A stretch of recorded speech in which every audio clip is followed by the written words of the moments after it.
We have a few comments coming in from the auditors of the country. Here we have Jennifer Chang, tax partner of PwC Malaysia, sharing her thoughts on the budget.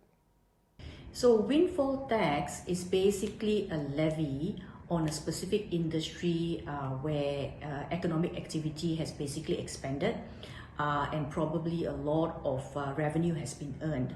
Now, Malaysia has actually levied the windfall taxes in the past on certain sectors such as the palm oil sector. So there has been a lot of rumor about whether windfall tax will actually be announced this budget 2021 on the glove makers industry. What surprisingly was that the windfall tax was not announced at all, because to a certain extent, if you have the windfall tax, it could mean that the glove manufacturers may then consider expanding their business activities outside Malaysia instead of within Malaysia, and this will actually reduce the tax revenue collected from this industry. So for example, the glove manufacturers are expected to pay about 2.8 billion ringgit in 2020 and 4.8 billion in 2021. So if you add on the windfall tax, it will be a burden to the manufacturers. Instead, what has happened is that, and good to know, is that the glove manufacturers have actually supported the government by contributing 100 million each to combat the COVID-19. So definitely this is something that the glove manufacturers have done to support the government, on top of paying the taxes that they are paying for corporate income tax as well. Well, there has been rumors that GST may make a comeback, and there has been a lot of discussions about whether Budget 2021 will reintroduce GST. Obviously, there has been no announcement of GST, and it's very unlikely for GST to come in at this point in time until the economy has actually improved. Because at the end of the day, the GST will actually broaden the tax base for collecting taxes for the government, and at this point in time, the rakyat is basically suffering because of the COVID-19 pandemic.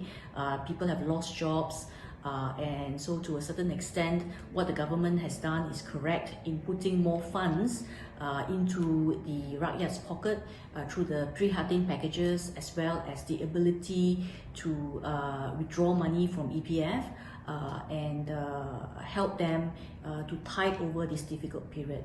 So very unlikely GST will come in for the next 1 year, at least until things have improved economically.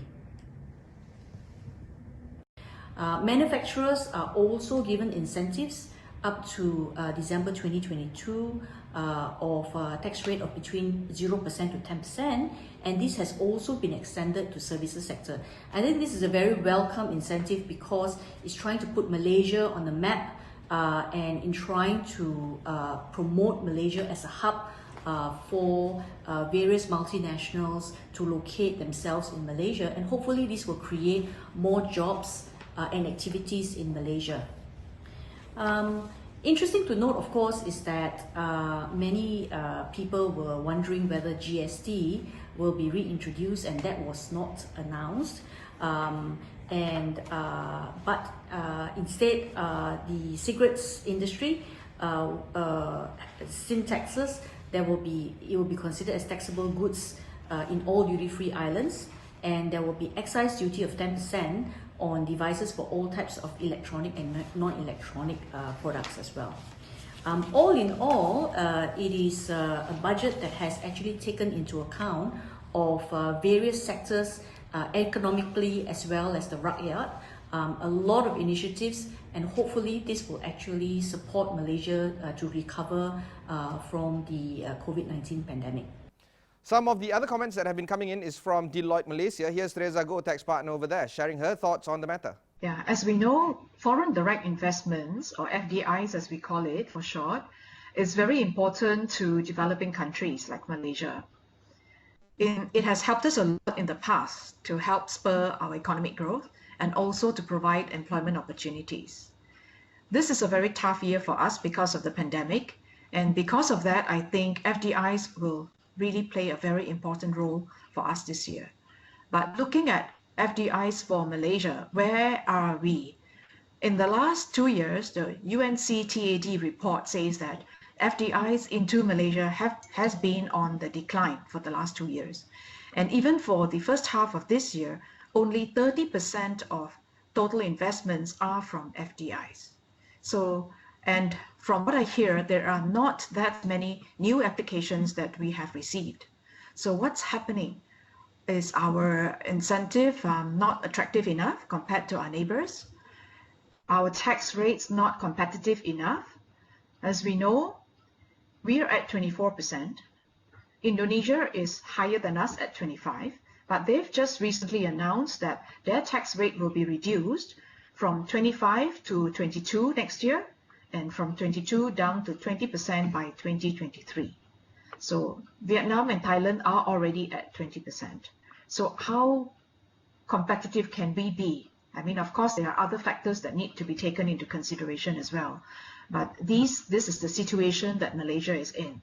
And if you look at the world, the investors, then at the global investors, then we look at them and see what they're doing now. As a result of the pandemic, they are also realizing that, well, okay, it's not so wise to have all the investments, in one country. It would be good for them to move out their productions, their distribution activities, and have them in more than one country, so that in case there's anything like the pandemic that strikes us again in the future, at least then they will at least be not so much at risk, right, with regard to the supply chain. So everyone's reviewing the supply chain and re-strategizing what to do. So as an important investment destination, we have to be there with everything that's necessary in order to attract the FDIs at this time. So this is a very, very critical time for us. We must not miss the boat. To make Malaysia as a destination for high value service activities, some of the incentives that have been announced are, firstly, with regards to Principal Hub. This is an existing incentive which will be expiring end of this year. So the government has announced that conditions will be further relaxed, and this incentive will be extended for another 2 years to 31st December 2022. This is an incentive which attracts the regional headquarters, the regional HQs, to be based in Malaysia. So, and we're hoping that there will be technology transfer. If you have all the heads in Malaysia and hiring Malaysians, the Malaysians will also be learning up the skills of how to run a big MNC. The second one is a new tax incentive called the Global Trading Center, right, will be given. So I wonder if this is going to be similar to what our competitor Singapore already has. So the GTC will be subject to a concessionary rate of tax at 10%. Instead of 24%, it will be at 10%. And this will be for a period of 5 years, and it will be renewable for a period of another 5 years. Now, the third one is there will be a special income tax treatment at a flat rate of 15% for a period of 5 years to non-resident individuals who hold key positions for strategic new investments for companies that will be relocating their operations to Malaysia.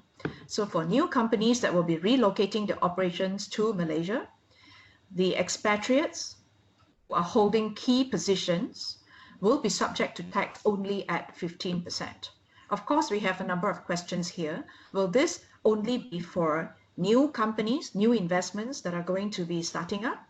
Will it also apply to expatriate employees who are non-residents in the Principal Hub, for example, or even in the GTC? So I guess we will have to wait for the details to know. But this is an attractive incentive because non-residents do not enjoy the scale rates that we as residents enjoy, so they are taxed at a higher rate. So the 15% would be attractive for them. I suppose the next question is when you talk about individuals holding key positions. So how many individuals can a company consider to be holding key positions? Is it just, the key post position is for immigration purposes, or you can have more than one key position in a company? Now, other than that, for businesses or manufacturing companies which have relocated or going to relocate their businesses to Malaysia and bring in new investments to Malaysia, the application for the incentive will be extended for another year to 31st December 2022. And the good news is that the scope of tax incentive will be extended also to companies in the selected services sector which have significant multiplier effect. So they must have significant multiplier effect in order to qualify for this incentive. But it's a good incentive because the tax rate is 0 to 10% for a period of 10 years. So this is a good thing, not only for manufacturing, but can be extended to services sector as well.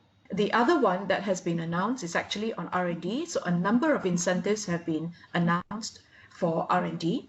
And other than commercializing the results of R&D, the other one is a strategic fund of 1 billion that will be for R&D on aerospace as well as semiconductor, and that happens to be in Batu Kawan and Kolim.